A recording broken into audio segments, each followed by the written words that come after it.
Deep in the night, your shadow cast by a streetlight may suddenly overtake you. It is actually a Gengar running past you, pretending to be your shadow. On the night of a full moon, if shadows move on their own and laugh, it must be Gengar's doing.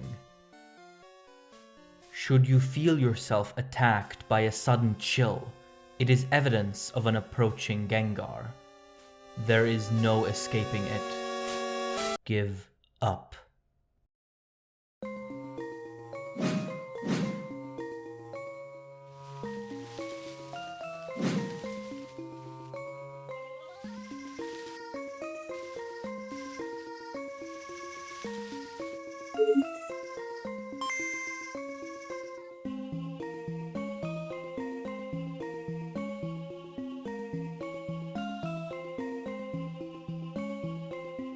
Pokemon are fantastic creatures, created and curated with utmost care and attention to detail. They are easily one of the most recognizable fictional ecologies in existence.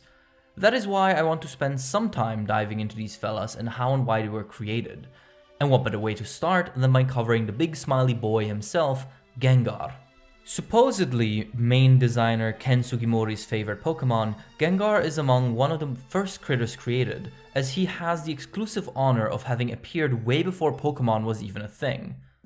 Capsule Monsters was Satoshi Tajiri's original draft concept for a game he'd self-reportedly been dreaming about since childhood.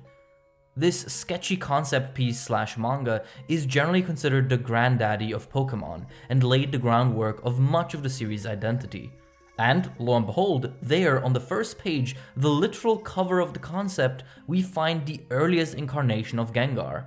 Taller, weirder, and sweeter, this is still undeniably the Gengar we know, created at least 5 or so years before Pokemon began development. But what is the Gengar we know, actually?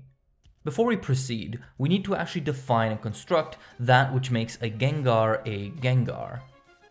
A dark blob of shadowy miasma, a Gengar is defined by the pointy ears and spikes that protrude its spherical build, and the eternal grin plastered under its glowing red eyes. Its ability to merge with and hide within the shadows, coupled with an inherently mischievous nature, makes for a quite annoying combo, as it uses its arsenal to trick and prank the people it encounters. However, it bears some more sinister attitudes as well. Its body is a permanent heatsink, making its presence known through a significant drop in temperature. And when pranks are not enough, the Gengar might curse a human, possess them, or steal their dreams. Or even their souls. Now that we have a working idea of what defines a Gengar, let's peel back the layers and see what we can get out of it.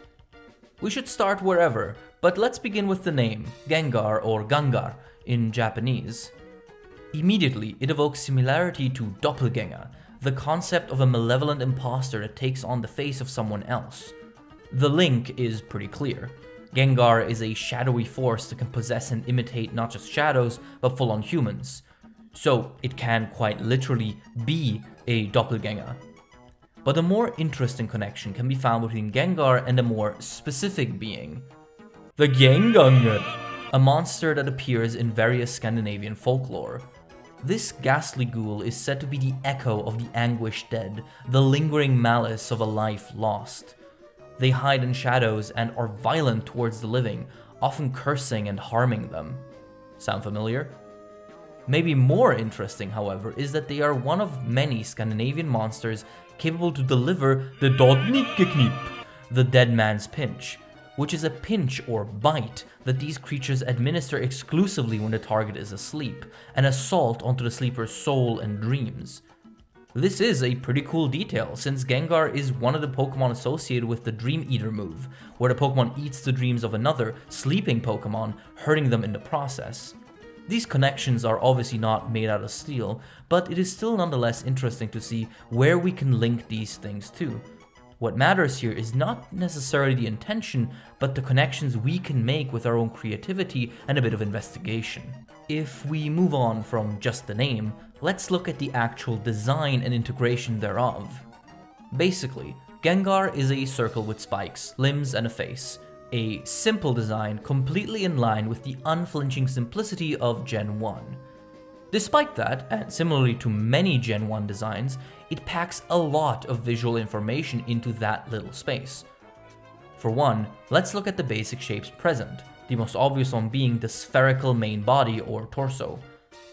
Curves and spheres are generally considered soft shapes, that is to say they are traditionally interpreted as signaling a lack of aggression, safety, and sincereness. This is a design convention that has remained stable through much of art history, so it's safe to say that this intention did at least coexist with the design process. So Gengar's basic body shape symbolizes kindness and softness. But why? Well, let's look at the rest of the design. His main body may be round, but his ears and back are jagged, pointy spikes, a total contrast to the spherical torso. Spiky tips and pointy shapes, as well as hard, jagged lines in general, are considered threatening and aggressive by artistic conventions. So if you combine these two meanings, these two sentences of visual language, we can get some pretty cool interpretations out of it. The basic shape of a Gengar is inviting, soft, and kind. This is the shape you would most easily see from the side it's likely to show you, the front. This is something the Gengar would use to lure you in, to tell you, hey, I am not a threat, come closer. However, the Gengar's back betrays its true nature, the jagged forest of spikes mirroring the malice that dwells within so strongly that even a frontal view can't obscure the Gengar's genuine disposition completely, as some spikes remain visible even from that angle. So, this design relationship creates an indication of Gengar's characteristics. It is mischievous, it lures you in, trying to get you close before it pranks you, or worse. One other design feature I would like to draw attention to is the face. The red eyes and wide grin obviously communicate a sense of both malice and mischief, but I think it's more interesting to look at the face in the context of its body. The face seems to almost swim in the amorphous mass of Gengar's torso, being placed flatly into the middle, almost as if it's swimming, floating in darkness. This is a continuation of a common theme within the entire evolutionary line. Both Ghastly and Haunter evoke the image of a floating face, with Ghastly literally just being a gas cloud with a face, and Haunter only being upgraded with hands. But Gengar, while keeping this imagery alive, is different. While Ghastly and Haunter were merely the visages that had to find shadows to inhabit, Gengar forms the shadow through its body, providing its face the dark abyss within which it floats. This change communicates the growth of the Pokemon, as now Gengar dominates the space and creates the darkness it wants, while its earlier forms must seek refuge in the darkness of the world they might not have control over. So, the design steps actually tell us a bit about the progression in power and control the Pokemon has over that power. This is a wonderful example of how design language can tell as much about the character as the lore surrounding it. Just by looking at Gengar, we can glean some pretty crucial elements of his real characteristics from it, and I think that that's really cool.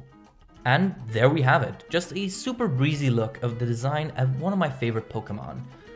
Don't get me wrong, most of these Pokemon you can analyze like this, but I chose Gengar because it's one that I always love having on my team. It fucking sucks that you can't get it easier. I wish it wasn't a trait evolution, but nowadays with internet that's not that big of a deal. Anyway, I realize this was a very weird thing for my channel to do, but I've been in a bit of a Pokemon mood lately following the anniversary stream. So let me know if you enjoyed this, I might do more of these, but for now, thank you so much for watching and I'll see you around. Bye bye. Thank you so much for watching, and of course a special thank you to all our patrons, including Christian Finkbeiner, Fiction Ape, Paradja, Victor Perez, Sini, and Mr. Meander. Take care of yourself, be safe, and I'll see you all next time. Bye bye.